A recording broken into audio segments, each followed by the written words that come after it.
Good morning दोस्तों आज हम कबीर साहब का बहुत प्यारा भजन है, उसकी कुछ पंक्ति है, उसको समझने की कोशिश करते हैं। घूंघट के पट खोल तोहे पिया मिलेंगे।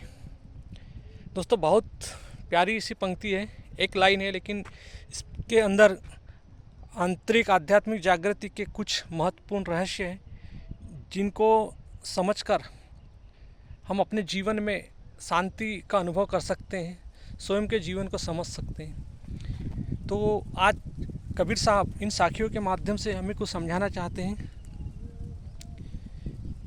तो घूंघट के पट खोल तोहे पिया मिलेंगे।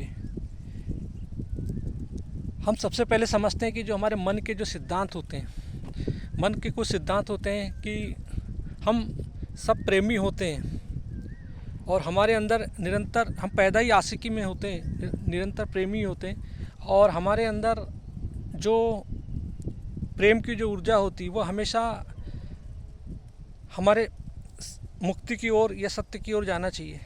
लेकिन कई बार हमारी जो प्रेम की जो ऊर्जा होती है ज़्यादातर हम अपने बंधनों की ओर ले जा लेते हैं, यानी ईर्ष्या की ओर, कामना की ओर, लोभ की ओर, लालच की ओर। ऊर्जा तो हमारे पास सत्य की ओर जाने के लिए होती है, प्रेम की ओर जाने के लिए होती है, परंतु हम अपनी ऊर्जा का उपयोग अपने बंधनों को चुनने में कर लेते हैं। दूसरा सिद्धांत ये होता है कि जिससे प्रेम होता है और जो प्रेमी होता है वो प्रेमी ही स्वयं अड़चन होता है अपने सत्य से मिलने के लिए, यानी अपने प्रेम से मिलने के लिए। और मन का तीसरा सिद्धांत होता है कि जो घूंघट होता है, कि कबीर साहब समझाना चाह रहे हैं कि जो घूंघट को खोल। तो ये घूंघट जो है, ये घूंघट मतलब अज्ञानता का घूंघट है। तो इस घूंघट के पीछे एक स्वयं का चुनाव होता है। तो चुनाव ये होता है कि हम इस घूंघट में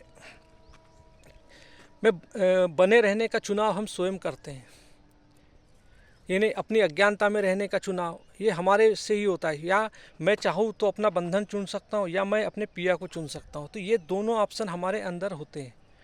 तो साहब हमें समझाना चाहते हैं कि जो अहंकार जो होता है, जो मैं जो होता है, वो स्वयं ही अपना बंधन होता है, और अहंकार हमेशा अपनी शर्तों के अनुसार चाहता है। अहंकार एक जैसे स्वस्थ आदमी होता है, उसको कोई भी चीज़ दे दो, वो सब चीज़ उसके लिए कोई शर्तें मायने नहीं रखती। उसको जैसा खाना दे दो वैसा खा लेगा, जहाँ रहने बोलो वहाँ रह जाएगा, जो बोलोगे वो कर लेगा, उसे कोई बीमारियों से परेशानी नहीं होती। परंतु जो अहंकार होता है वो अपनी बीमारियों से परेशान होता है, वो अपनी बीमारियों की शर्तों के आधार पर जीता है। क्योंकि वो उसको एक बीमार आदमी होता है तो उसे कैसा भोजन चाहिए, 2 रोटी तो 2 रोटी चाहिए, उसे चावल नहीं खाना तो चावल नहीं खाएगा, यानी हर चीज़ उसे एक परहेज से चाहिए। तो अहंकार भी उसी बीमार के तरीके से होता है। उसको नियमित चेकअप कराना है, कितने समय जाना है, कितने बजे उठना है, कितने बजे दवा लेनी है। तो इस तरीके से अहंकार जो होता है वो अपने शर्तों के अनुसार ही जीता है।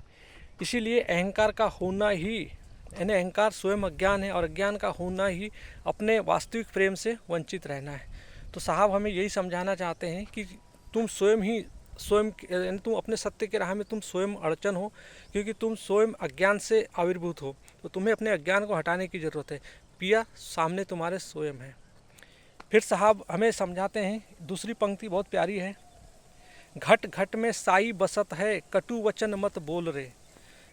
ये बहुत प्यारी है। घट घट में साई बसत है। साई मतलब होता है परमात्मा का नाम, और घट मतलब यहाँ 2 घट बोले गए।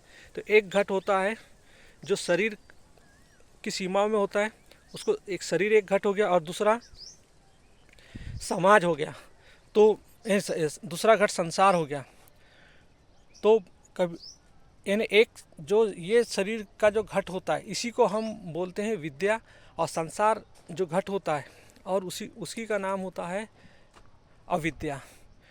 तो साहब हमें समझाना चाहते हैं कि जो कटु वचन मत बोल रहे, इन्हें ये जो दोनों के बारे में, क्योंकि जो हमारा शरीर है वो अपनी पार्श्विक वृत्तियों के आधार पर जीता है, और संसार में ही उसी के आधार पर वो रिएक्शंस करता है।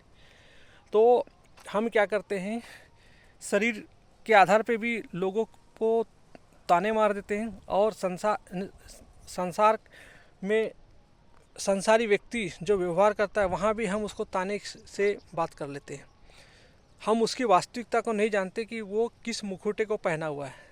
जैसे हमारी स्मृति में कई चीज़ें बनी होती, जैसे हमारी स्मृति में जैसे काबुल का चना हमारी स्मृति में, तो जैसे ही कोई दो व्यक्ति जैसे चना खा रहा था और उसको पता चला कि काबुल का चना, तो उसने तुरंत थूक दिया, क्योंकि उसके दिमाग में जैसी स्मृति से एक शब्द उछला था काबुल का चना। लेकिन जब व्यक्ति चना खा रहा था तो उसको पता चला कि चना तो काबुल का है, तो क्योंकि उसने अपने मन में एक काबुल के चने की एक स्मृति बना ली कि ये तो मुसलमान का है, और एक ये मुसलमान से ईर्ष्या का, मतलब मुसलमान से के साथ उसकी ईर्ष्या है, तो वो उसके चने को नहीं खाएगा।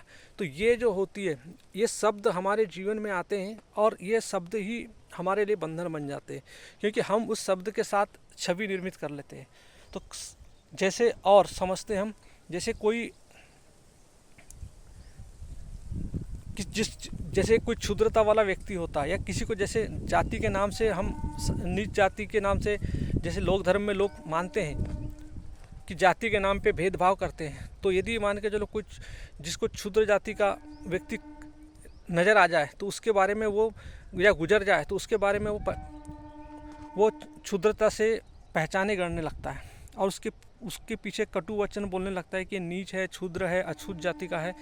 तो ये इस प्रकार के साहब हमें समझाना चाहते हैं कि ये तुम्हारा अज्ञान है, कि तुम घट के अंदर और घट के बाहर जो भी हो, तुम दोनों में भेदभाव करते हो।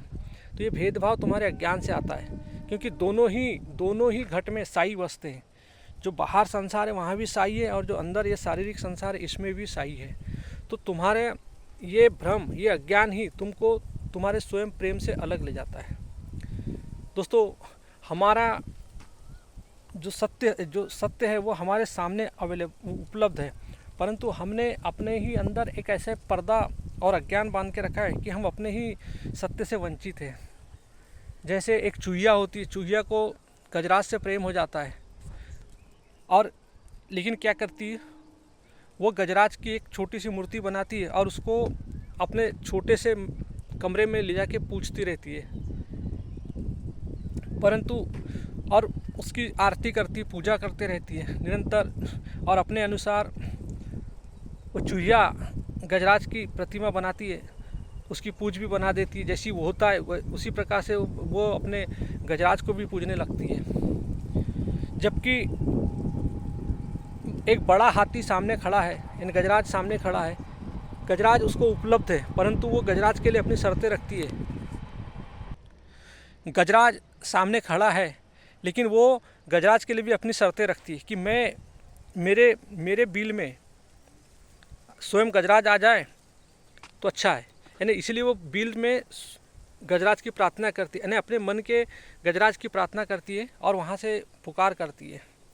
तो जो बाहर जो गजराज खड़ा है, अब वो बेचारा मजबूरी ये है उसकी कि वो अनंत है, अपूर्णता है। गजराज मतलब पूर्णता, जो कहना चाहिए वो पूरा पूर्णता का प्रतीक है। वो सामने खड़ा है और उसी के अंदर चूहिया बिल बना के बैठी है, और चूहिया चाह रही है कि वो पूरा जो सत्य उसके अंदर आ जाए। अब सत्य तो पूर्ण है। हम जैसे ईसावासी उपनिषद में पढ़ते हैं, ओम पूर्णमद पूर्णमिदं पूर्णात् पूर्णमुदच्यते पूर्णस्य पूर्णमादाय पूर्णमेवावशिष्यते। यानी यह ब्रह्म भी पूर्ण है और ये प्रकृति भी पूर्ण है, तो इस पूर्ण से भी कुछ निकालो तो भी जो बचता है वो भी पूर्ण है। तो गजराज उस पूर्णता के प्रतीक है, सत्य के प्रतीक है। अब वो वहाँ जाए तो जाए कैसे जाए, क्योंकि पूर्ण तो समा ही नहीं सकता चूहिया की कुटिया में। अब चूहिया ने अपनी शर्तें रख दी है कि गजराज मेरे चूस में आ जाए, तो कैसे जा सकते। तो ये होती है हमारे अहंकार की शर्तें, कि वो अपनी शर्तों के अनुसार चाहता है कि मैं अपने अनुसार, मेरे भगवान मेरे अनुसार चले। इसीलिए उसे ज़िंदगी में कभी भी वास्तविक प्रेम नहीं मिलता, क्योंकि स्वयं का मिटना ही सत्य का आविर्भूत होना होता है। तो प्रेम बहुत मतलब ऊंची चीज़ होती है। प्रेम में विघटन होता है, स्वयं का विघटन होता है, स्वयं को तोड़ना होता है धीरे धीरे, और स्वयं को तोड़ना बहुत कठिन काम होता है। तो दोस्तों, प्रेम शब्द जो होता है, प्रेम और साहस ये दोनों साथ साथ चलते हैं। यदि आप में प्रेम है और साहस नहीं है तो आपका साहस आपकी कल्पनाओं में जियोगे आप कि भगवान मुझे मिल जाएगा, भगवान मेरी मदद कर देगा। तो दोस्तों बगैर साहस के, बगैर खतरा लिए आपको कोई भी प्रेम नहीं हो सकता। प्रेम खतरा मांगता है। सत्य के पास जाने के लिए आपको स्वयं को विगलन होना पड़ता है, क्योंकि अहंकार बचपन से लेके एक झूठी मान्यता परंपराओं में जीता है, और जब उसकी अपनी मान्यता परंपरा को तोड़ना ही उसके सत्य की ओर होता है। तो दोस्तों जब तक हम अपने घट में जो साई बसत है, तो हम दोनों घटों को नहीं जानेंगे। एक घट मतलब जो विद्या और अविद्या का दोनों का हमें ज्ञान नहीं होगा, तब तक हम अपने साई के पास नहीं जा सकते। यानी साई मतलब उस परमात्मा के पास नहीं जा सकते। और जब तक हम ये जो कटु वचन बोलते रहेंगे, तब तक हम कभी भी उस सत्य से वंचित ही रहेंगे।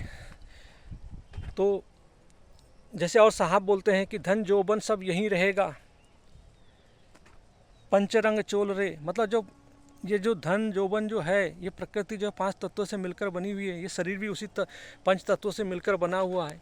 और आप इस शरीर पे को लेके कितना भी घमंड कर ले, पैसे का घमंड कर ले या शरीर की अपनी सुंदरता का, जवानी का घमंड कर ले, तो एक दिन ये सब 5 तत्वों से मिलकर बना है, ये सब विलीन हो जाना है। तो इसलिए स्वयं पर इतना घमंड नहीं करना चाहिए व्यक्ति को। दोस्तों ये हमारे लिए एक आंतरिक जागृति की सीख है, ताकि हम अपने अंदर उस सत्य से के जो प्रेमी है, क्योंकि हम हमेशा सब सत्य के प्रेमी होते हैं, परंतु हमारे अंदर जो अहंकार होता है वो अपनी कंडीशन रख देता है कि मुझे मेरे हिसाब से मिले। यानी वो चाहता है कि मैं प्रेम भी करूं और स्वयं को मिटाना भी नहीं चाहता। तो दोस्तों यही कारण होता है कि हमें ज़िंदगी में कभी भी सत्य नहीं मिलता। यही कारण होता है दोस्तों कि जो द्वैत का सिद्धांत जो होता है दोस्तों, जैसे आपको कथावाचक लोग जो मिलते हैं या जो भी वे हमेशा समझाते हैं, बोलते हैं कि आपका भगवान, यानी आपका भगवान और मित्र आपको बाहर मिलेंगे, और आपका जो दुश्मन है, जो शैतान है, शत्रु है, वो आपको, यानी आपका जो दुश्मन है और शत्रु है, यानी कि वो शैतान जो है वो आपका बाहर है और वही आपका दुश्मन है सबसे बड़ा। और बोले जो मित्र है आपका भगवान है, वो भी बोले बाहर है। तो आपको दोनों से मतलब भगवान के पास जाओ तो वो भगवान उनको, शैतान को मार देगा। तो दोस्तों ये जो जिनके पास आत्मज्ञान नहीं होता, जो द्वैत में जीते हैं, जो विषय और कर्म में जीते हैं, वो व्यक्ति को कभी ज़िंदगी में सत्य प्राप्त नहीं हो सकता, और वो व्यक्ति हमेशा एक नादानी में जिएंगे। क्योंकि दोस्तों भगवान श्री कृष्ण हमें समझाते हैं कि तुम्हारा शैतान भी यहाँ है और तुम्हारा भगवान भी तुम्हारे ही अंदर है, यानी सब कुछ तुम्हारे ही अंदर है। तो ज़रूरत है तुम्हारे अंदर ये जो अहंकार, जो त्रुटि है, जो कहना चाहिए इस शरीर की जो सीमाओं और त्वचा की जो सीमाओं में इसका जो जन्म स्थान है, इसको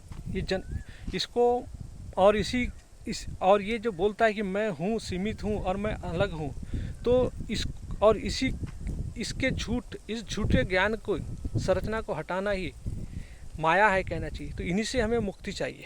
यानी अहंकार जो एक अपने आप को अपूर्णता है, अपनी अपूर्णता को मिटाने के लिए संसार में भागता है और चीज़ों से जुड़ता है, तो और अपने द्वैत में जीता है। तो दोस्तों द्वैत ही हमारा सबसे बड़ा मूल बंधन है। तो हमें स्वयं को मिटाने की ज़रूरत है, यानी इस अहम को मिटाने की ज़रूरत है। तो दोस्तों साहब हमें यही समझा रहे हैं कि घूंघट के पट खोल तो ये पिया मिलेंगे, यानी स्वयं अहंकार ही अपना सबसे बड़ी बाधा है अपने प्रेम के मार्ग में।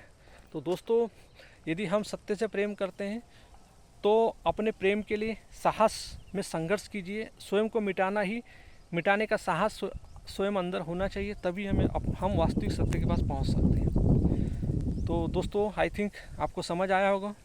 दोस्तों यदि अच्छा लगा होगा इसको फॉरवर्ड कर दीजिएगा, और इससे संबंधित कोई क्वेरीज होगी तो आप इसके डिस्क्रिप्शन बॉक्स में लिख दीजिएगा। थैंक यू दोस्तों, हैव ए नाइस डे।